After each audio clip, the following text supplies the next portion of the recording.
Kalau yang Sinovac sebetulnya dia nggak terlalu ribet, cukup suhu kulkas biasa, ya. 4 derajat Celcius yang ada di puskesmas itu sudah cukup. Indonesia itu terus terang penanganan kita punya banyak masalah, ya. Baik, Assalamualaikum warahmatullahi wabarakatuh. Salam sejahtera dan sehat untuk kita semua. Alinea, sebuah channel yang aktif mengangkat informasi yang viral, aktual, dan penting bagi masyarakat. Teman Alinea, sepekan lalu vaksinasi tahap pertama sudah dimulai. Dari Presiden Jokowi sebagai penerima suntikan pertama, disusul menteri-menteri, panglima TNI, Kapolri, dan tokoh masyarakat hingga selebritas. Nah, vaksinasi tahap awal ini rencananya menyasar 1,3 juta jiwa untuk tenaga kesehatan dan penunjangnya. Proses vaksinasi ini bukan hal yang mudah. Meskipun Presiden Jokowi perintahkan ini hanya berlangsung 1 tahun, namun Menkes memperkirakan bahwa vaksinasi 181,5 juta jiwa atau 70% populasi ini akan berlangsung selama 15 bulan atau Maret 2022 untuk menciptakan herd immunity di tengah-tengah masyarakat. Selain masalah teknis seperti ketersediaan vaksin, upaya menempuh wilayah Indonesia yang sulit dijangkau, ada lagi masalah juga yang sangat serius, yaitu beredarnya hoax. Hoax mulai dari kandungan vaksin, mutu yang rendah, dan hoax lainnya yang menyebabkan masyarakat resah dan khawatir. Dan di sini kunci yang paling pentingnya adalah literasi, agar masyarakat Indonesia mendapatkan informasi yang sebenarnya. Itulah tugas saya saat ini. Saya Sukri Rahmatullah untuk melakukan literasi kepada kita semua, hoax vaksin dan vaksinasi. Dan kali ini saya tidak sendirian. Saya sudah mengundang orang yang sangat expert dalam bidangnya, yaitu ahli biologi molekuler, yaitu Bapak Ahmad Rusdan Handoyo Utomo. Apa kabar Pak Ahmad? Baik, alhamdulillah Mas Syukri. Apa kabar? Baik juga Pak Ahmad. Pak Ahmad ini tampaknya sibuk sekali ya sebagai konsultan di berbagai instansi nih terkait dengan vaksinasi ini. Jadi Pak Ahmad, hari ini kayaknya tugas kita cukup berat karena kita ini akan meluruskan hal-hal yang terkait dengan hoax yang berada di masyarakat. Namun kita percaya bahwa dengan keahlian Pak Ahmad ini pasti akan bisa menjawab hoax-hoax yang beredar, terutama khususnya untuk kalangan masyarakat awam nih yang tidak mengerti sama sekali tentang informasi vaksin dan vaksinasi. Baik, sudah siap Pak Ahmad ya? Insyaallah. Baik, Pak Ahmad, kita mulai dari hoax yang pertama. Ini kabarnya Pak Presiden, ini hoax yang beredar nih. Sejak awal penyuntikan, katanya Pak Presiden kemarin sudah disuntik secara live kan. Sebelumnya kan diminta Pak Presiden disuntik secara live. Ini sudah disuntik secara live, tapi kemudian disebutkan bahwa beredar hoax bahwa apa yang disuntikan ke Presiden katanya itu hanya suntikan vitamin katanya, bukan suntikan Sinovac. Nah, mungkin Pak Ahmad bisa bantu menjelaskan, mungkin nggak sih Presiden dan pejabat-pejabat di istana itu hanya disuntikan vitamin bukan vaksin? Pak Ahmad silakan. Ya kalau disuntik vitamin ya enggak lah ya. Cuma itu pasti tidak. Itu pasti dari Sinovac dan dari rilis resminya itu juga vaksin yang dipakai juga oleh masyarakat ya untuk gelombang pertama ini sebelum nanti adanya vaksin-vaksin yang lain yang akan menyusul gitu. Tapi sudah pasti itu dari Sinovac gitu kan. Nah jadi sebenarnya kalau di sini juga mungkin Mas Yurgi di awal dari pembukaan terkait dengan hoax tadi itu. Saya juga kadang heran ya, kok bisa orang punya imajinasi bahwa itu vitamin C gitu. Sebenarnya ini kuncinya nih Mas Syukri mengenai literasi tadi itu sebetulnya juga ada isu kepercayaan. Itu mungkin satu PR besar kita juga gitu ya, membangun kepercayaan. Kenapa? Karena kalau misalnya orang sudah awalnya nggak percaya, diberitahu bahwa itu vitamin C, ya udah, ya itu yang mereka yakini. Nggak, itu bukan vitamin C, itu emang vaksin Sinovac. Baik. Jadi sudah pasti bahwa itu adalah vaksin. Nggak mungkin ya, udah live masalah disuntikannya vitamin C. Oh iya. Apalagi saya kenal Prof. Mutalib kok. Beliau integritasnya bagus. Ya. Beliau sudah sangat teruji ya, walaupun kemarin agak gemeteran gitu kan. Jadi tonton jutaan rakyat Indonesia, siapa sih nggak gemeteran gitu kan. Hanya saya juga ketika diskusi dengan teman saya, katanya, jangankan beliau, kita aja Pak, udah ditonton jutaan orang, yang disuntik juga orang nomor 1. Iya. Untungnya nggak pingsan Pak, cuman gemeteran doang. Iya. Oke. Lalu kemudian juga ada isu lain katanya Pak Presiden itu katanya bukan disuntik disuntiknya dengan vaksin buatan Eropa katanya, bukan vaksin yang Sinovac, bukan buatan Cina. Jadi mungkin nggak sih menurut Anda ada vaksin yang belum mendapatkan izin BPOM dan MUI kemudian disuntikan kepada orang nomor 1 di Indonesia? Enggak lah, karena kan dari pemerintah juga sudah ada komitmen bahwa penyuntikan itu harus seizin dari BPOM. Dan kita ketahui BPOM itu juga jurisdiksinya lokal. Maksudnya begini, memang kita ketahui ada vaksin dari Eropa, dari Amerika yang memang sudah disuntikan di banyak negara. Akan tetapi, kalaupun di negara lain itu boleh, itu kan berarti dibolehkan oleh otoritas mereka. Gitu. Otoritas mereka itu tidak punya jurisdiksi di Indonesia. Jadi kalau misalnya ada vaksin dari luar yang disuntikan apalagi orang nomor 1 di Indonesia tanpa seizin BPOM, itu pelanggaran hukum. Gitu. Dan saya yakin Presiden dan staf tidak akan mempertaruhkan kredibilitas mereka ya. Itu pasti sangat luar biasa. Ya, tapi kalau sekali lagi ya, kalau misalnya orang nggak percaya, ya tetap yakin di Eropa gitu. Mungkin karena mereka berpikir dari sisi indikasi umur. Memang kan saya juga nggak tahu ya umurnya Pak Presiden ini berapa gitu. Sementara kalau indikasi ini kan 59 tahun. Nah 59 tahun itu apakah 59 kecil atau 59 misalnya 59 bulan apa 59 11 bulan gitu kan.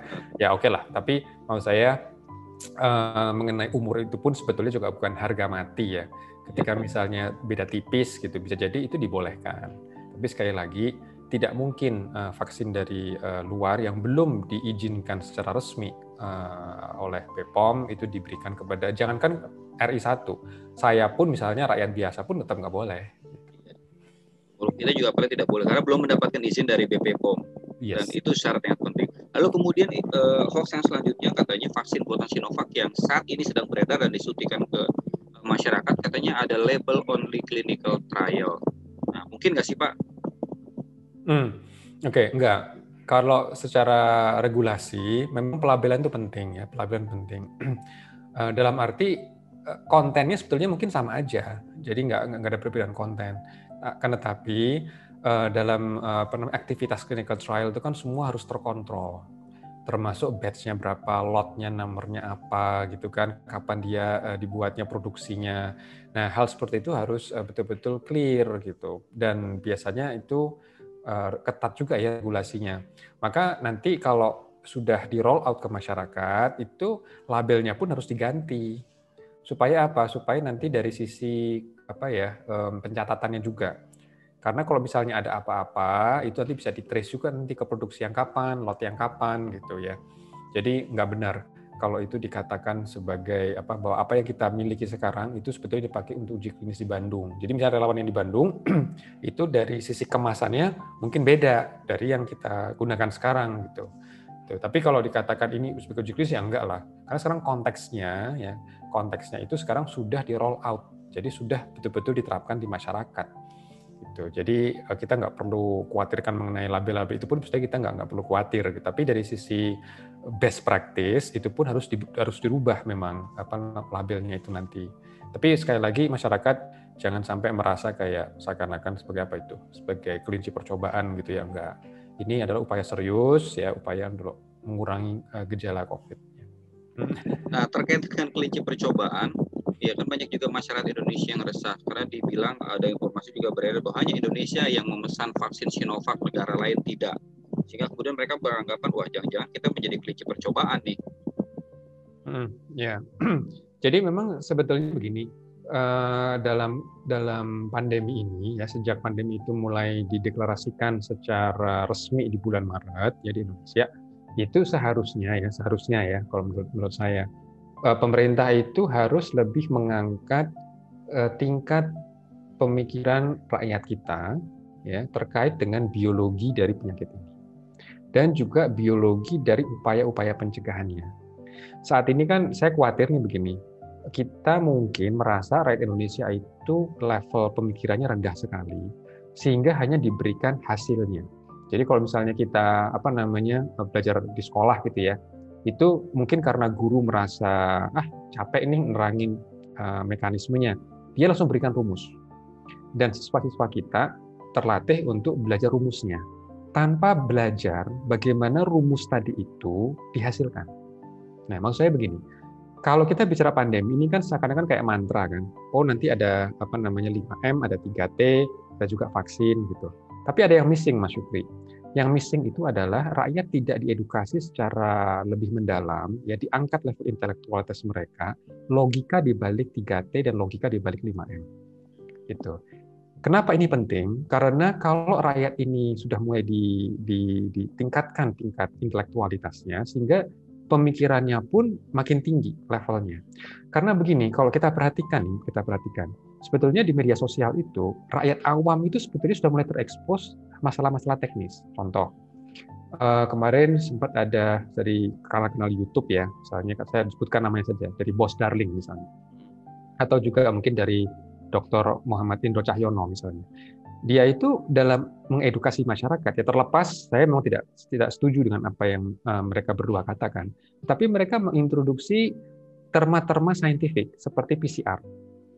Tapi dalam konteks PCR itu justru untuk mengatakan bahwa inilah pandemi, bukan pandemi yang sebenarnya. Nah, yang menarik adalah begini Mas Syukri, ketika saya mulai ikut turun, mulai ikut juga mengedukasi masyarakat, itu saya perhatikan itu banyak sekali orang-orang awam yang mungkin mereka tidak pernah melakukan PCR sendiri, dan mungkin itu baru pertama kalinya mereka belajar PCR dari kanal-kanal YouTube-nya Bos Daring maupun Pak Indro Cahyono. Tapi yang saya menjadi agak di satu sisi saya senang karena orang awam pun berani berdebat melawan saya, ya, di mana saya sudah rutin melakukan PCR, itu bagian dari karir saya, akademik saya, dan mereka itu seakan-akan kayak tahu sebagai expert gitu kan, mempertanyakan ini itu, walaupun saya tahu apa yang mereka belajar itu nggak the whole story gitu ya. Nah, dalam masalah seperti ini harusnya pemerintah itu juga engage. Nah, engage, coba diterangkan apa itu PCR. Kenapa sih kita harus testing and tracing? Nah, karena kita ada OTG. Kenapa kok bisa ada OTG? Apa bedanya antara SARS sama COVID-19? Terangkan biologinya. Gitu. Jadi dengan demikian orang itu nanti bisa menilai sendiri. Nah, kalau ini kan kita kan enggak. Pemerintah langsung berikan rumusnya jebret gitu kan. Tapi nggak diajari nih. Kenapa sih harus begini? Nah, masyarakat di sisi lain mereka tahu hal-hal teknis, tapi dikemas dalam bumbu-bumbu tadi. Oh, ini kan flu biasa. Angka kematian kan biasa aja gitu kan. Masih banyak yang meninggal karena TBC karena ini. Nah, berarti cara kita mengkomunikasikannya belum sedetail yang seharusnya. Karena kalau misalnya masyarakat itu paham cerita di balik layar, mereka akan tahu, oh salah kamu, harusnya emang begini, gitu. Nah, tapi kalau ini kan enggak. Tapi kita tahu-tahu ujuk-ujuknya maunya ya pokoknya divaksin sebagai ini jalan keluar kita. Nah, padahal cerita bagaimana kerja vaksin, bagaimana uji klinis, apa yang kita ketahui mengenai biologi virus ini, nah itu nggak sesimpel bahwa nanti setelah vaksin terus begini. Bahkan masyarakat mungkin kayak selebriti yang kemarin, ketika dia habis vaksin terus ujuk-ujuk dia mulai jalan-jalan. Nah, saya juga dia nggak paham. Kenapa sih harus 5M? Kenapa sih tetap harus 3M? Itu kan gini ya Mas Syukri ya. Orang kalau cuma diktator pokoknya gitu ya. Itu pokoknya kan ini, pokoknya itu. Jadi belakang itu nggak mau tahu kira-kira gitu ya. Kan rasa kita mengamalkan kan agak tanggung kan, karena kita nggak tahu persis. Kayaknya cuma pokoknya deh gitu. Tapi kalau saya tahu persis, saya juga nggak usah dipantengin, nggak usah pakai CCTV, bisa udah menjalankannya. Karena saya tahu persis, itu tuh penting. Nah, gitu. Artinya pemerintah kurang memberikan filosofi daripada makna tadi 3M tadi, Pak ya. Di balik itu apa? Sehingga mungkin tanpa diawasi, tanpa kemudian ada penegakan hukum di jalanan terhadap pakai masker, mungkin mereka juga akan taat dengan sendirinya karena ini adalah buat kepentingan mereka sendiri sebenarnya. Begitu maksudnya kan, Pak? Betul sekali. Jadi dudukkan rakyat kita itu sebagai subjek yang justru mau kita lindungi. Nah, makanya sudah bisa empatik kan. Ini untuk kepentingan kalian loh, untuk kepentingan kita semua loh, gitu kan. Makanya saya juga agak aneh Pak, ketika penegakan hukum misalkan ya, diskusi tentang penegakan hukum masyarakat justru ini untuk kepentingan mereka, tapi mereka sendiri yang tidak mau, kira-kira seperti itu ya. Baik, Pak, kembali ke tema kita terkait dengan hoax ini. Ya kan, tadi soal literasi filosofi memang sangat penting, tapi banyak juga terkait filosofi ini banyak juga informasi-informasi yang terkait dengan kandungan vaksin itu yang juga belum mungkin terinformasi banyak ke masyarakat, sehingga masih ada aja anggapan katanya bahwa di vaksin itu ada kandungan-kandungan seperti boraks, formalin, merkuri gitu kan. Dan mungkin nggak sih Pak? Ya, jelas tidak ya, jelas tidak ada. Nah, memang di sini rakyat juga atau pemirsa perlu melakukan apa yang disebut dengan cross checking gitu ya. Kita harus punya dalam benak kita apakah itu benar seperti itu. Ini kayaknya kan too good to be true. Apalagi ini sebetulnya narasi-narasi yang sebetulnya sering diungkap oleh para anti vaksin ya. Lalu mereka tinggal copy paste ke vaksin COVID. Dan itu jelas tidak benar. Kalau kita lihat dari kontennya tidak benar. Dan yang kedua, kita kan punya BPOM. Nggak mungkin lah BPOM itu memberikan izin edar ya, bukan izin edar sih, tapi EUA ya, izin sementara kedaruratan gitu untuk mencelakakan rakyatnya sendiri. Itu juga di luar logika juga gitu. Kecuali satu, sudah nggak percaya dengan apapun yang pemerintah katakan itu beda. Saya nggak bisa bantu kalau itu. Kemudian ada juga informasi tentang bahwa vaksin ketika disimpan di suhu dingin katanya bisa menyebabkan manipulasi genetik. Itu juga sih secara biologi molekuler. Ya, nggak mungkin ya. Jadi mungkin ya? Nggak mungkin. Karena sebetulnya kenapa harus dalam suhu dingin? Itu kan sebetulnya memang kita punya beberapa jenis vaksin. Kalau yang Sinovac sebetulnya dia nggak terlalu ribet, cukup suhu kulkas biasa, ya. 4 derajat Celcius yang ada di puskesmas itu sudah cukup. Tapi nanti kalau misalnya mendatangkan vaksin yang relatif baru, yang seperti mRNA, itu memang perlu suhu yang lebih dingin supaya lebih stabil. Jadi tujuannya bukan untuk merubah genom, dan dari sisi zatnya pun dia juga nggak ngerti ini siapa sih yang mulai mengatakan bisa berubah genom. Itu pasti dia bukan molecular biologist itu. Saya yakin. Jadi nggak mungkin bahwa vaksin itu dapat berubah genom, Pak ya? Enggak. Seandainya itu betul ya, seandainya. Wah, saya pasti sebagai peneliti senang sekali untuk bisa memanipulasi genetik semudah itu gitu. Tapi kita tahu lah orang lab itu untuk melakukan perubahan genetik itu luar biasa rumitnya. Teknologi kita tuh belum sampai sepraktis itu, enggak gitu jelas tidak benar. Kemudian anggapan bahwa vaksin Sinovac ini mengandung virus yang dilemahkan, apa benar, Pak? Gini, jadi ini salah satunya nih pentingnya nih ketika pemerintah itu merencanakan memvaksinasi, itu alangkah eloknya mereka tuh punya semacam layanan video pendek lah 2 menit dengan animasi yang menarik. Apa sih yang terjadi dengan platform yang disebut inaktivasi gitu kan. Coba mereka berikan gambaran ke masyarakat, ini loh, jadi kita punya virus utuh, dalam virus utuh itu nanti ada semacam genom. Genom itu seperti buku. Buku itu banyak-banyak lembarannya kan. Nah, buku itu nanti diberikan zat kimia, di mana nanti lembaran bukunya terlem secara rapat. Sehingga bukunya nggak bisa dibuka lagi. Nah, kalau bukunya nggak bisa dibuka lagi, berarti kan virusnya sudah mati. Gitu. Hal seperti itu yang harusnya disampaikan.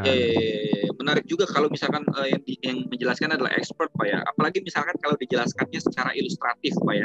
Visual, gambar kartun. Jadi orang lebih mudah lagi. Betul. Kan kita punya banyak expert. Cuma kayaknya Indonesia itu masalahnya, ya kalau Pak Anies dulu bilang mengatakan apa ya, ini salah urus mungkin kali ya. Expertnya banyak kok. Tinggal expertnya banyak, tinggal kemudian diarahkan harus melakukan apa. Content creator juga banyak, animator juga banyak. Ya, tapi bicara expert, Pak, ini katanya di sosial media beredar banyak sekali tenaga kesehatan, katanya keluarganya yang menolak vaksin untuk divaksinasi karena alasannya ketika kualitasnya kurang bagus dibandingkan kualitas efikasi vaksin yang lain. Bahkan kan belakangan juga ada anggota DPR yang teriak-teriak menolak divaksin kan, padahal dia juga seorang dokter. Tanggapan Anda, Pak Ahmad? Ya, disinilah memang sebetulnya kayaknya pemerintah ini perlu sosok yang berwibawa ya, yang memang terkenal punya reputasi bagus, kredensialnya juga dihormati oleh banyak orang, sehingga cepat menganalisis seperti apa dari anggota DPR mengatakan itu. Jelas apa yang beliau katakan itu tidak benar. Karena kalau ada KIPI, nggak mungkin Kemenkes itu diem aja. Gitu. Nah, apakah dia sudah melakukan PR-nya? Apakah dia sudah melakukan investigasi mendalam? Harusnya dia melakukannya sebelum pertemuan itu. Gitu. Dan dia harus konfrontasi fakta itu. Gitu. Dan itu bukan sesi kalau kita bisa bicara vaksin. Jadi artinya dia tidak tepat. Dan kalau kita lihat memang nakes itu ada berbagai macam alasan.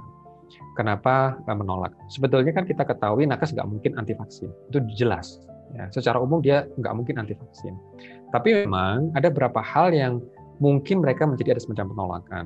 Yang pertama adalah terkait dengan misalnya tadi pemerintah yang terlalu terburu-buru. Ya, bulan November kita akan vaksinasi. Nah, kalau seperti ini, nah memang ada nakes yang termasuk istilahnya meragukan di transparansi, dan saya pun waktu di awal November Oktober itu juga banyak menyuarakan pemerintah harusnya tidak mengatakan ini dulu gitu kan, apalagi sama sekali nggak ada interim analisis, data efikasi sama sekali juga belum ada bocorannya gitu kan, itu tentu tidak bisa. Tapi kalau sekarang dengan kondisi yang sekarang masih juga menolak, nah ini kalau saya lihat memang ada ada semacam resentment, mungkin ada semacam ketidaksukaan atau ketidakpercayaan yang di level data udah nggak bisa membantu lagi. Kali ini sudah seperti like dan dislike. Memang disayangkan. Lagi pula kalau kita ketahui yang namanya efikasi itu kan bukan satu-satunya jalan. Katakan maunya 95% efikasi, misalnya yang dari salah satu vaksin ya, yang belum di Indonesia. Tapi ingat, untuk bisa mendistribusi itu rumit sekali. Sementara Indonesia Raya bukan cuma di kota besar, Indonesia Raya itu sampai di pelosok, gitu kan. Jadi di sini memang harus ada trade off. Lagi pula standar WHO kan jelas, minimal 50%. Ya kan? Nah, ketika BPOM kita sudah mengatakan 65%, itu artinya minimal ada semacam hampir 3 kali lipat ekstra proteksi gitu. Nah, sementara mereka ini kan berjalan hanya dengan APD saja. Mereka praktek dengan APD, mereka menyelamatkan nyawa dengan APD. Masa sih menolak ada layer tambahannya, 3 layer tambahan yang tidak terlihat mata untuk proteksi mereka sendiri. Gitu. Jadi itu yang rekan-rekan nakes ya, coba ini tolong kan adanya ini ya, dan itu perlu waktu. Apalagi tidak mudah juga nih mendapatkan vaksin karena kan produksi global juga terbatas. Gitu. Baik. Ada anggapan bahwa vaksin ini ditolak katanya karena negara produsennya, Pak, yaitu negara China misalkan. Ya ini kan agak memang ada isu-isu itu kan cukup marak ya. Gimana tanggapan Anda? Ya memang kita ketahui, ya kita nggak bisa menyingkirkan juga ya, ada isu geopolitik juga di sini. Contoh seperti waktu kemarin Italia itu sempat sempat juga down ya karena tinggi sekali angka COVID-nya. Itu kan Eropa kan menutup diri dari Italia. Seakan-akan Italia merasa dikucilkan kan gitu. Tapi siapa yang menyelamatkan Italia tanda kutip? Itu kan Cina. Dia mengirim medisnya. Nah, itu digunakan Cina sebagai sebagai poin penting untuk menaikkan status geopolitik dia gitu. Dan demikian juga vaksin. Karena kalau kita lihat vaksin yang Cina punya itu untuk negara berkembang dengan infrastruktur yang terbatas, itu tentu lebih bersahabat gitu kan daripada vaksin lain yang butuh suhu yang lebih dingin misalnya gitu. Jadi Cina memang memainkan perannya di situ. Kan Cina kan bukan negara kecil ya. Angkatan lautnya itu sampai ke Natuna misalnya, itu bisa sampai ke sejauh itu gitu. Ya itu nggak bisa kita pungkiri. Tapi sekarang kita memang harus bersikap fair dan adil juga gitu. Indonesia itu terus terang penanganan kita punya banyak masalah ya. Kita masalahnya 2, angka kasus baru tambah naik dan angka kasus yang bergejala itu menyulitkan fasilitas kesehatan. Nah, vaksin ini ketika nanti cakupannya bisa luas, dan untuk cakupan luas kan berarti kita perlu kerjasama dari semua pihak nih. Jangan sampai banyakkan yang hesitan nih, jangan sampai banyakkan yang nolak. Kalau yang nolak cuma 10%, oke lah kita lewat. Tapi kalau yang nolak lebih 30%, wah itu masalah. Akhirnya apa? Nanti vaksin yang saat ini punya potensi untuk menurunkan kasus bergejala, itu kan tidak terlihat impact-nya nanti. Misalnya ternyata yang mau vaksin aja cuma 10%, ya ini kayak buang-buang uang akhirnya, gitu kan? Jangan melakukan itu. Artinya herd immunity-nya tidak akan pernah bisa terbentuk. Tidak berbentuk, betul. Baik. Lalu kemudian Pak ada yang menyebut bahwa vaksin ini mengandung verocell misalkan. Ini verocell apa dan apa benar vaksin mengandung verocell? Ini yang saya tadi katakan Mas Syukri. Ini sebetulnya verocell itu istilah apa ya? Itu nama sel yang sangat teknis, yang itu biasanya diketahui hanya untuk orang-orang yang suka kerja di lab. Tapi faktanya orang biasa pun ya, tahu ya Pak ya, udah ngomong mengenai verocell, itu keren gitu loh. Iya, harusnya coba dari awal ya, kan udah tahu nih vaksin katakan mau datang di bulan Januari. Nah harusnya sejak bulan November itu ada layanan masyarakat cerita nih. Nanti ini ada namanya verocell. Kenapa sih ada verocell gitu kan? Nah, apakah verocellnya masih nyampe sampai ke final ampul gitu? Buat misalnya 2 menit dengan yang menarik gitu, supaya masyarakat juga teredukasi gitu kan. Kalau istilahnya TNI itu cipta kondisi gitu istilahnya. Nah, kenapa perlu ada verocell? Karena verocell itu kan sel yang awalnya tahun 1960-an itu ditumbuhkan dari ginjalnya monyet hijau. Yang green monkey, tapi nggak hijau beneran sih. Namanya saya juga nggak tahu kenapa dikasih green monkey. Kenapa namanya vero itu verda veno gitu. Verda itu artinya hijau, ya. Reno itu ginjal, renal kan, gitu. Jadi ginjal dari monyet hijau, gitu. Itu adalah nama yang diberikan oleh ilmuwan Jepang ketika mereka belajar bukan untuk membuat vaksin sebetulnya. Jadi dulu itu ilmuwan-ilmuwan kan pengen belajar mengenai dasar biologi sel. Apa sih yang membuat sel bisa berkembang? Jadi mereka perlu sel beneran, gitu kan. Jadi nggak cuma simulasi atau nggak cuma model, enggak. Mereka harus melihat sel beneran. Nah, ternyata sel dari ginjal monyet ini termasuk sel yang mudah berkembang di laboratorium. Karena kalau menumbuhkan sel itu nggak mudah, Mas Syukri. Itu nggak gampang. Nggak semua organ atau semua spesimen itu bisa tumbuh secara bagus. Nah, kebetulan yang ini bagus tumbuhnya. Lalu setelah ini mereka penelitian, akhirnya orang ketika mengembangkan vaksin mulai berpikir, saya juga harus perbanyak virus nih.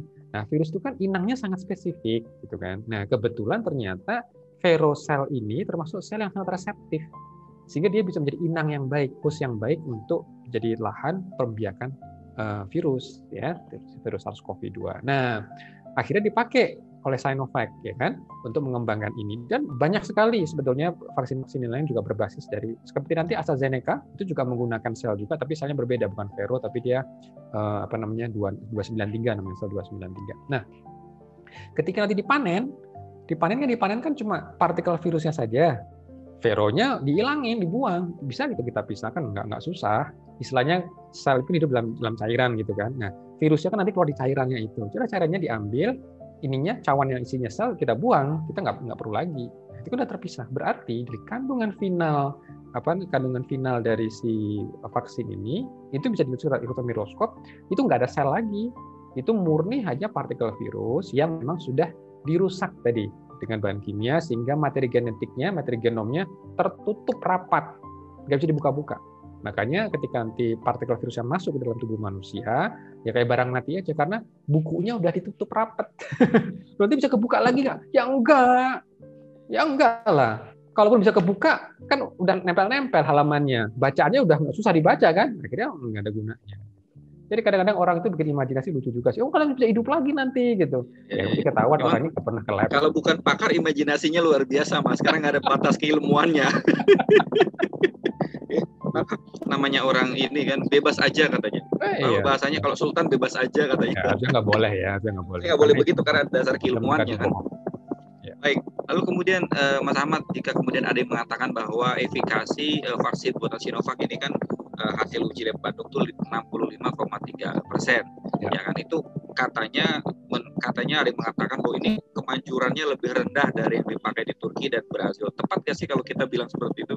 Iya, ya. Jadi memang kalau kita bilang kemanjuran itu sangat tergantung dari banyak hal. Ya, kan barangnya sama nih. Itu tentu asumsi kita bahwa Sinovac itu kan lotnya itu kan sama semua, standarnya satu pabrik lah gitu. Jadi nggak mungkin dipisah. Oh, yang Turki yang kualitasnya bagus, yang Indonesia kualitasnya jelek. Nggak seperti itu. Tapi yang kita bisa lihat secara objektif itu memang subjeknya beda. Oke. Jadi kalau di Brazil yang saya tahu persis di Brazil itu kan sempat dikatakan 78%, ya. Itu harus kita lihat bahwa memang nanti mereka akan segera tambahan kok turun jadi 50% sekian gitu kan. Oke. Tapi sebentar sebelum saya ke arah sana, subjeknya aja udah beda.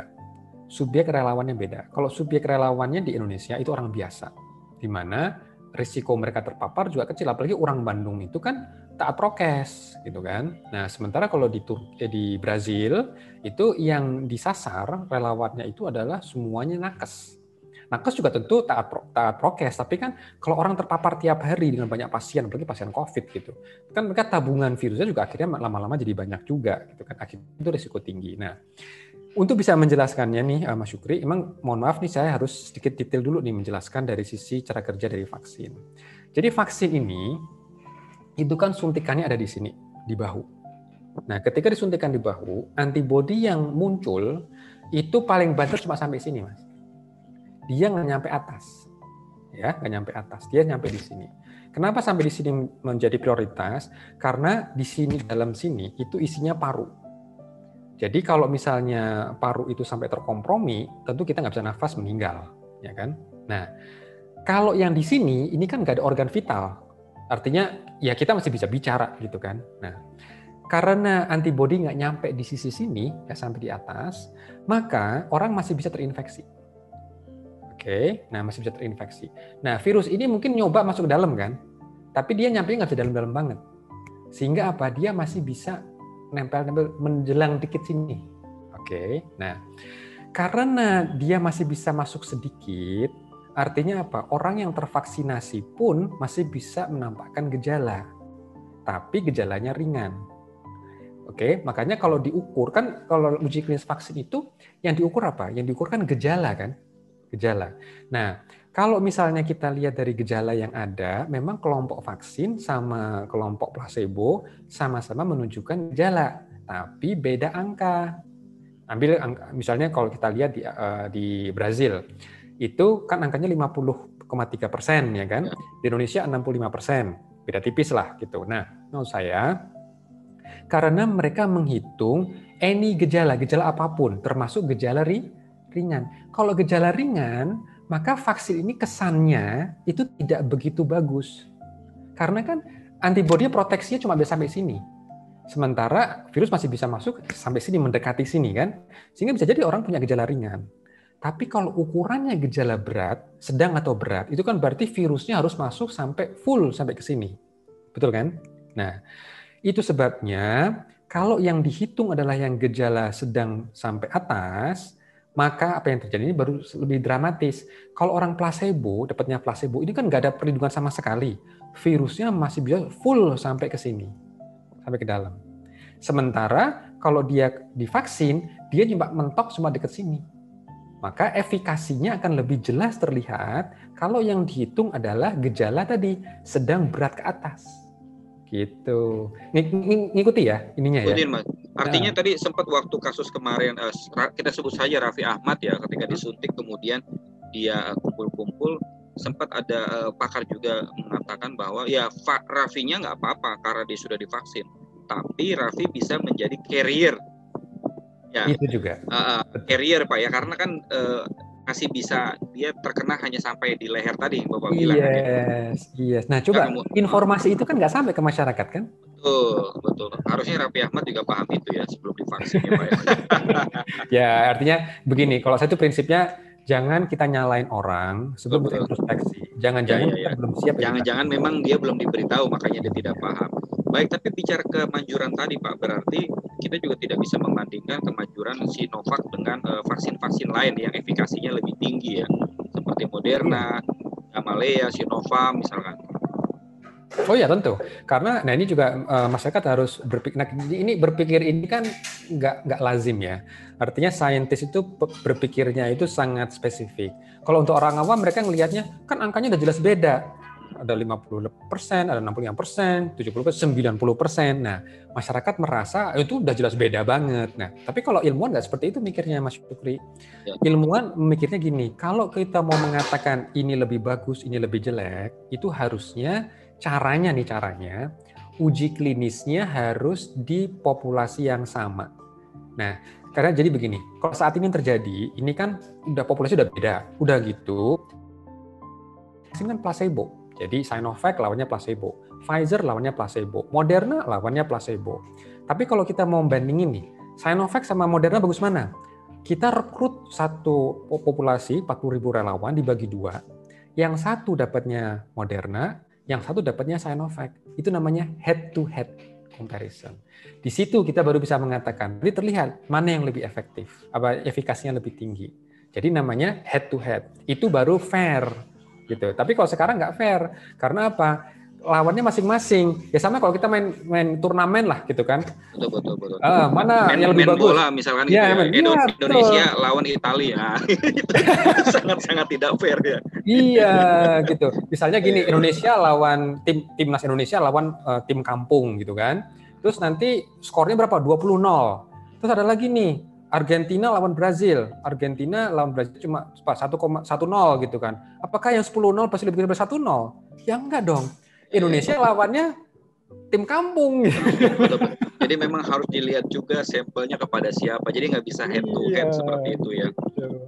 Lalu kemudian ada juga Pak Ahmad, ada juga riset yang mengingatkan katanya ada kemungkinan virus SARS-CoV-2 ini bisa menimbulkan antibody dependent enhancement misalkan. Kenyataannya benar nggak sih?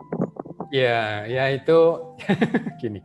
Tugas ilmuwan itu memang harus apa ya, berpikir worst case scenario. Itu tugas kami itu. Jadi kita itu karena kan banyak apa ya seperti uncertainty, ketidakpastian. Jadi sains itu kan memang dia tidak bekerja di ranah absolut, ya. Iya apa enggak gitu kan. Misalnya surga neraka ada apa enggak? Itu sains nggak bisa bahas itu. Tapi kalau misalnya kemungkinan-kemungkinan, ya saintis bisa bahas karena nanti dibandingkan dengan yang lain, ada namanya komparasi istilahnya gitu. Nah, kalau kita lihat memang virus SARS-CoV-2 itu kan sepupunya virusnya SARS. Jadi COVID sama SARS itu kan sepupuan penyebabnya gitu. Nah, ADE itu pernah terjadi di SARS. Oke. Dan itu dibuktikan di hewan coba. Jadi hewan coba dia vaksinasi lalu ditantang dengan virus beneran. Apa yang terjadi di hewan coba? Terjadi ada perburukan di organ paru mereka. Oke. Nah, sementara di COVID ini ada juga hewan coba. Mereka divaksinasi lalu ditantang dengan virus. Mereka tidak lihat perbedaan. Tidak melihat adanya bukti kerusakan di paru hewan ini. Nah, sebenarnya dari data ini kita sudah tahu bahwa SARS dan COVID itu beda. Dan kita juga tahu dari perangainya pun beda. Kalau SARS itu nggak ada OTG, Mas Syukri. Itu nggak ada OTG. Semua yang terinfeksi itu pasti bergejala dan pasti menular. Tapi kalau COVID, kita sekarang punya fenomena OTG. Dan yang OTG ini juga berkontribusi terhadap penularan. Gitu. Jadi artinya oke, ADE pernah terjadi di SARS, tapi ADE belum terbukti terjadi di COVID-19. Nah, artinya apa? Memang sebagai ilmuwan kita boleh saja sih membuat suatu kayak prediksi bahwa ini bisa terjadi. Tapi kalau kita lihat data yang terbaru, uji klinis ini kan udah puluhan ribu orang, hampir mendekati 100.000 orang. Kalau ada ADE, harusnya kayak uji Pfizer, Moderna, AstraZeneca, itu terlihat dong angka kejadian COVID harusnya jauh lebih tinggi dan lebih berat pada kelompok yang diberikan vaksin dibandingkan kelompok yang diberikan placebo. Apa kita melihat itu? Kan enggak. Gitu. Jadi artinya apa? Artinya, tapi sekali lagi memang kalau ditanya apakah kita bisa 100% menganulir itu? Ya nggak bisa juga. Gitu ya, nggak bisa juga. Tapi kalaupun ada kemungkinan itu kecil. Sementara yang sudah kita tahu pasti, tanpa vaksinasi, kasus baru tambah tinggi, kasus berat juga tambah tinggi, vaskes pun sudah mulai tertatih-tatih gitu kan, sudah mulai mendekati ambang kolaps. Jadi itu masyarakat juga harus bisa melihat lah secara fair gitu kan. Memang kita tidak akan bisa menjamin 100% ini efektif dan aman, tetapi dibandingkan kalau enggak sama sekali itu ya pasti ada bedanya gitu. Baik. Kemudian kalau ini ada informasi juga yang mungkin perlu kita klarifikasi. Ada salah satu website CDC katanya yang menyebutkan bahwa ada 3.250 warga Amerika Serikat itu yang cacat dan sakit parah setelah divaksin. Itu benar nggak sih, Pak? Vaksin COVID? Ya. Enggak lah. Kalau memang sebanyak itu ya, nggak mungkin Amerika saat ini. Tapi Joe Biden kan udah mengatakan, udah mentargetkan kan, vaksinasinya harus all out gitu. Masa CDC sama Joe Biden bisa berbeda gitu kan? Enggak. Jadi sekali lagi, nah hal seperti itu yang saya sayangkan dari orang yang mengedarkan berita-berita seperti ini. Itu kan juga kadang nggak jelas juga sumber dari mana, hanya mencatut namanya saja. Makanya itu salah satu kenapa saya bikin kanal YouTube, supaya saya nggak mau tulisan saya dicatut. Betul. Karena kalau sudah di YouTube nggak bisa diinin lagi ya. Iya, lebih susah ngeditnya kan. Ya, memang masyarakat kita ini paling khawatir tampaknya terkait dengan dampak dari vaksinasi, ya kan. Sejauh ini kemudian banyak hoax yang beredar. Tapi kalau dari pantauan Anda, Pak Ahmad, misalkan, ini kan vaksinasi sudah berjalan sekitar seminggu lebih 1 hari kalau tidak salah ya. Karena Rabu pekan lalu. Sejauh ini ada nggak sih dampak-dampak serius dari vaksinasi? Sejauh ini laporan KIPI yang ada itu gejalanya ringan semua ya, jadi nggak ada. Kalau kita bicara Sinovac ya, kalau kita bicara Sinovac itu sebetulnya memang kita ekspektasi amanannya udah paling relatif lebih aman daripada yang ada, daripada yang Pfizer, Moderna atau yang lain gitu. Cuma kan memang karena saking amannya, biasanya mungkin efikasinya tidak setinggi yang diharapkan gitu ya. Tapi sekali lagi kan kita juga nggak punya data perbandingan langsung gitu. Ya jadi sekali lagi komitmen pemerintah kan kalau ada misalnya nih KIPI yang serius gitu, nggak mungkin mereka diem aja, tuh nggak mungkin. Makanya sekarang BPOM sudah melakukan apa yang disebut dengan post vaccination surveillance. Saat kita berbicara saat ini, tim mereka itu sudah memantau sejak seminggu yang lalu. Nantinya itu proses sebelum ataupun setelah vaksinasi itu tetap dalam pemantauan ya? Oh iya, itu tanggung jawab pemerintah. Kan ada itunya PMK-nya juga, PMK 84 tahun 2020 itu komitmen pemerintah.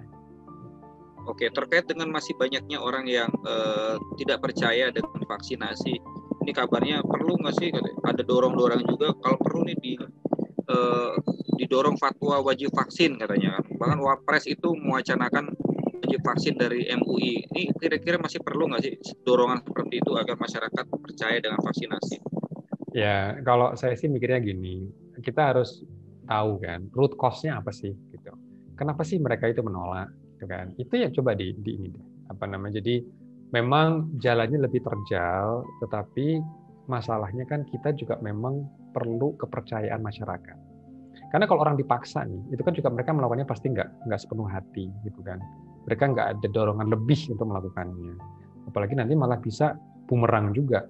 Ya, rezim otoriter misalnya gitu. Walaupun memang bagi sebagian kalangan ini rezim itu sudah otoriter ya kan, dalam hal yang lain ya, misalnya bukan masalah vaksin ya.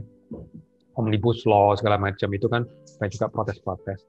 Nah, mau saya coba dicari. Saya pribadi ya, itu lebih suka yang sifatnya persuasif gitu kan. Dicari tahu masalahnya di mana. Ya, hati ke hati dan dilihat apa masalahnya dan komitmen kita. Kemungkinan sih masalahnya masyarakat tidak mendapatkan cerita seutuhnya. Dan memang mereka juga masih melihat nih, dari komitmennya bisa dipercaya apa tidak. Nah, disinilah mungkin harus diinginkan. Karena kalau dibilang diwajibkan, saya juga merasa, kan jumlah vaksinnya juga terbatas. Bukannya ini vaksin kita banyak sekali, kan enggak juga gitu kan. Sehingga kalau kita mau mewajibkan juga barangnya enggak ada, gimana? Kan agak susah juga kan.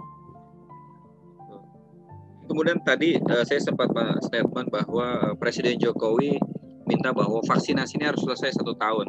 Karena mungkin Pak Jokowi memikirkan banyak hal terkait dengan ekonomi juga. Karena masyarakat banyak yang diresahkan dengan PSBB dan sebagainya, tidak bisa berbisnis. Tapi kemudian Menteri Kesehatan bilangnya kayaknya tidak mungkin. Karena itu membutuhkan waktu sekitar 15 bulan untuk jiwa 70% itu. Kalau menurut Anda mana yang paling rasional, Pak? Mana yang lebih mungkin, 12 bulan atau 15 bulan ya? Dengan kondisi saat ini. Ya, sebetulnya kalau masing-masing skenario pasti ada perhitungannya. Mau skenario 12 bulan atau skenario 15 bulan. Ya itu pasti nanti ada adjustment lah. Karena kan biasanya kalau saya nggak salah ingat, kemampuan satu situs vaksinasi itu bisa suntikan itu sehari 80 orang dalam sehari. Ya, itu udah mungkin dan karena kan banyak hal yang diperhitungkan ya, nggak cuma asal nyuntik kan pastikan jangan ada kerumunan, dan setelah disuntik nggak boleh langsung pulang, harus diobservasi 15 menit sampai 30 menit gitu. Karena hal seperti itu kan yang harus diperhitungkan juga. Nah, vaksinatornya cukup apa tidak, ya kan? Transportasi sampai ke daerahnya seperti apa, ya kan? Cold chain-nya pastikan aman. Nah, tapi sekali lagi terlepas dari rencana 12 bulan atau 15 bulan, sebenarnya kan kita juga harus lihat dalam konteks. Kita tuh punya indikator-indikator juga. Indikatornya apa? Karena kalau kita bicara pandemi ini, apa sih yang bisa vaksin itu lakukan? Ya, itu dengan secara realistis ya. Karena kalau kita misalnya seandainya nih dalam tempo 1 minggu 200 juta orang sudah divaksin semua, itu memang bisa jadi solusi itu. Ya, karena semua orang sudah mulai kebal, tapi dalam sebulan ya. Jadi vaksinasinya seminggu, tunggu sebulan, berarti wah mudah-mudahan pandemi selesai. Itu kalau kita betul-betul mau cepat gitu. Tapi kan nggak mungkin. Bagaimana mungkin kita memvaksinasi dalam tempo 1 minggu? Kenapa harus cepat itu? Karena kan kita harus duluan daripada virus. Terus kan menularkan kan 1 orang, 2 orang, 3 orang gitu kan. Nah, untuk memastikan si virus ini mati langkah, ketika dia mau ketemu sama orang, dia tuh orang ini harus divaksinasi dulu supaya minimal nggak bergejala kan. Makanya jumlahnya harus banyak banget dalam sesingkat-singkatnya. Tapi kalau kita bicara masih hitungan bulan, masih hitungan tahun gitu, ini berarti vaksinasi itu nggak bisa bekerja sendiri. Karena apa? Karena kita juga tahu ada program 5M dan program 3T. Nah, disinilah yang saya khawatir. Kalau misalnya ini digenjot dengan cepat, ya, berarti aset atau sumber daya manusia kan tersedot ke arah vaksinasi semua nih. Bagaimana dengan nanti yang 5M sama yang 3T, edukasi 5M-nya?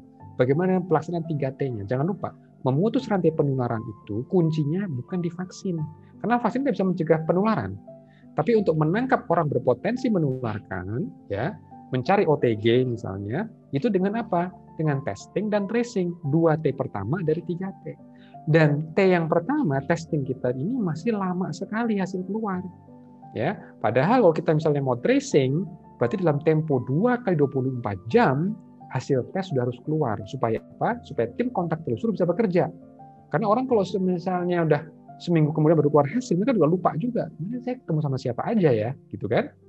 Akhirnya orang ini sudah mulai kemana-mana lagi, penularannya makin susah lagi, gitu. Nah, harusnya kalau pemerintah bisa berpikir vaksinasi itu dengan cepat, saya juga jadi bertanya, mengapa tidak dipikirkan bagaimana supaya testing kita juga bisa cepat, gitu, dan harganya juga lebih terjangkau, gitu kan? Supaya apa? Supaya masyarakat bisa mendapatkan apa disebut dengan equity healthcare. Jadi healthcare buat semua, jangan sampai yang mampu tes hanya orang yang punya uang, gitu kan? Memang sih sudah diturunkan ininya skupnya, cuma masalahnya apakah itu sudah cukup, kan gitu? Karena tadi makanya pengendalian pandemi itu harus memahami biologi dari pandeminya, ya. Jangan berharap vaksin adalah segala-galanya juga, enggak. Karena kita punya PR juga yang besar, yaitu program 3T. Dan itu pemerintah. Masyarakat nggak bisa melakukan 3T. Nggak boleh malah harusnya. Pemerintah yang harus melakukan 3T. Ya, harga untuk tes tadi harus lebih murah, Pak ya. Memang Dan cepat. walaupun Nggak cuma murah, tapi memang harus cepat. Keluar hasilnya cepat ya. Baik, lalu kemudian Pak, terakhir mungkin terkait dengan masih banyaknya masyarakat Indonesia yang masih termakan informasi hoax misalkan. Ada nggak saran dari Anda untuk masyarakat bagaimana agar mereka mendapatkan informasi yang benar dan apa yang juga harus dilakukan pemerintah? Ya, jadi memang kalau tips baca informasi, ya pertama kita harus punya apa yang disebut dengan filter, gitu ya, kemampuan filter untuk cross check. Benar apa tidak ini, gitu ya. Jangan asal share. Ya, asal share. Nah, ini mungkin karena dalam konteks kita sebagai orang Islam, misalnya kan sebagai mayoritas di negeri ini, kan agama kita kan juga mengajarkan fatabayanu, coba tabayun dulu. Kalau kita nggak yakin, misalnya kita bukan saksi yang betul-betul melihat sendiri, nggak usah di-share lah. Kayak kemarin ada video yang rame itu kan, ini habis vaksinasi terus pingsan. Padahal kenyataannya kan sebenarnya simulasi kan, itu bukan vaksin beneran. Nah, kalau kita bukan pelaku dalam video itu, kita tidak tahu persis apa yang terjadi di situ, nggak usah lah, berhenti di kita aja, nggak usah diteruskan lagi. Itu satu. Yang kedua, kita ini dalam konteks pandemi, dengan banyak berita-berita hoax, kita harus bertanya, kalau saya share ini, ya, itu akan membantu pengendalian pandemi atau justru memperburuk atau memperlama pandemi. Itu yang kita harus berpikir itu. Gitu ya. Karena kalau kita cuma asal share, akhirnya kita lupa kita ini punya pandemi yang harus segera dituntaskan. Gitu. Dengan kita ikut menyebarkan berita-berita yang akhirnya terbukti sebagai hoax, berarti nauzubillah kita termasuk orang-orang yang justru memperlama terjadinya pandemi. Dan kita sebagai orang Islam, kita tahu semua ini pasti ada hisabnya. Karena kalau teman-teman kita yang mendahului kita, yang meninggal, yang wafat, insya Allah dalam keyakinan kami sebagai orang Islam, mereka syahid. Ya kan? Pahalanya pahala syahid. Tapi yang jadi masalah kan kita-kita yang mungkin lolos dari pandemi ini. Katakan tahun 2025 sudah selesai, full di seluruh dunia sudah selesai. Dan kita meninggal tahun 2070. Akhirnya apa? Allah pasti akan tanya, waktu dulu pandemi, apa fungsi kamu?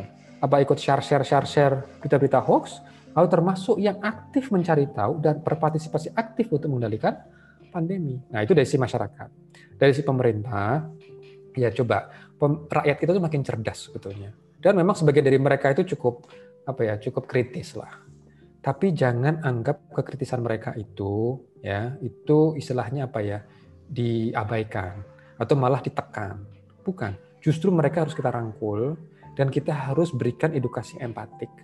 Itu kenapa seperti ini gitu. Karena apa? Karena masyarakat yang level pengetahuan mulai makin banyak lihat sebagai aset. Tinggal PR kita adalah bagaimana mengemas informasi itu tidak satu paket, tapi bisa dengan segmentasinya juga. Sesuaikan dengan bahasa mereka masing-masing. Ya, memang lebih rumit, lebih berat, tetapi ini investasi yang lebih bagus. Karena apa? Karena bisa jadi nanti ada pandemi berikutnya. Maka supaya level pemikiran mereka itu terangkat, tercerahkan, ya. Jadi jangan anggap rakyat itu bodoh semua gitu. Jangan menganggap kita ini bodoh semua, jangan. Ada dari mereka-mereka yang memang sangat kritis. Nah, berikan level yang setimpal dengan itu. Sehingga apa? Mereka bisa melihat, oh pemerintah memang serius. Dan mereka juga bisa fair dan transparan. Nah, itu yang mungkin yang bisa dilakukan. Saya nggak tahu apakah ada formulasi yang lebih bagus daripada itu, karena di ujungnya indikatornya apa? Kepercayaan dua belah pihak. Gitu, Mas. Ya, luar biasa sekali Pak Ahmad. Saya garis bawahi bagaimana caranya membangun kepercayaan di tengah pandemi. Itu sangat penting karena apapun yang dilakukan, kalau kepercayaan itu tidak ada, sangat sulit kita untuk jalan bersama. Karena pada akhirnya adalah pemerintah dan masyarakat harus jalan bersama di tengah pandemi seperti ini. Baik, terima kasih banyak Pak Ahmad atas apa yang sudah Anda sampaikan. Saya yakin ini sangat mencerahkan. Amin. Sekali lagi terima kasih banyak Pak Ahmad atas waktunya. Demikian pemirsa, sudah 1 jam kita berdiskusi dengan Pak Ahmad. Banyak sekali saya pikir informasi yang baru kita dengar dan ini sangat mencerahkan ketimbang kita memakan informasi yang hoax. Informasi ini sangat berguna. Terima kasih pada Anda yang sudah menonton dari awal hingga akhir. Jangan lupa subscribe channelnya YouTube Alinea agar wawasan kita semakin bertambah dan terhindar dari hoax. Saya Sukri Rahmatullah undur diri. Assalamualaikum warahmatullahi wabarakatuh. Waalaikumsalam warahmatullahi wabarakatuh.